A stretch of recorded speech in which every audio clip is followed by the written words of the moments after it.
آئیے یہ ہمارے ہاتھ میں یہ فضائل حج ہے، اس کا صفحہ 165 ہے، جس کے رائٹر مولوی ذکریہ صاحب ہیں۔ اس پہ ایک بندے کو اللہ کا ولی کہہ کر اس کا ایک قصہ بیان کیا جا رہا ہے، سنیے۔ ابدال میں سے ایک شخص، ابدال سمجھتے ہو نا، ادھر کوئی ابدال ہے، کوئی قطب ہے، کوئی قطب عالم ہے، کوئی غوث ہے، یہ کہتے ہیں ان کے سروں پہ ساری حکومت چل رہی ہے اللہ کی، نعوذ باللہ ثم نعوذ باللہ، یہ سارے نہ ہو تو زمین و آسمان قائم نہیں رہ سکتے۔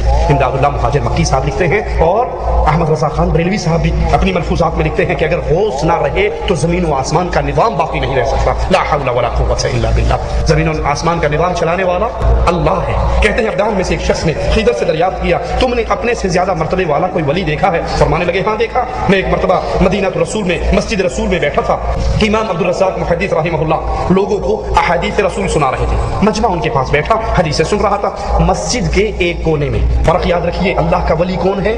جو ہدایت کا راستہ قرآن اور حدیث میں قید سمجھتا ہے اور یہیں سے حاصل کرتا ہے۔ جو قرآن و حدیث کی قید سے آزاد ہو کر ڈائریکٹ اللہ سے سننے کا دعوے دار ہو، قرآن و حدیث کی قید سے نکلے، وہ کبھی اللہ کا ولی نہیں ہو سکتا۔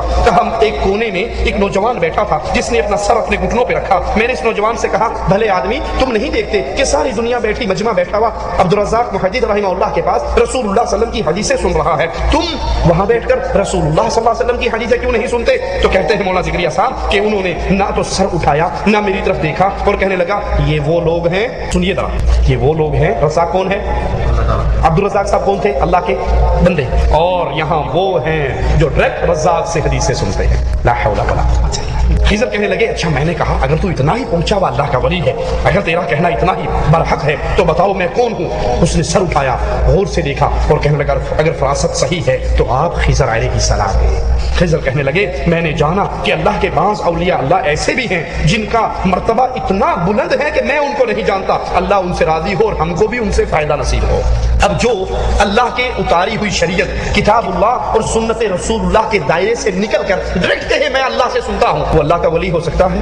ابو بکر صدیق رضی اللہ عنہ وارضاہ کے پاس ایک عورت آتی ہے، کہتی ہے مرنے والے کی نانی ہوں، اس کی وراثت میں میرا کتنا حصہ ہے؟ جواب میں کون کہہ رہا ہے؟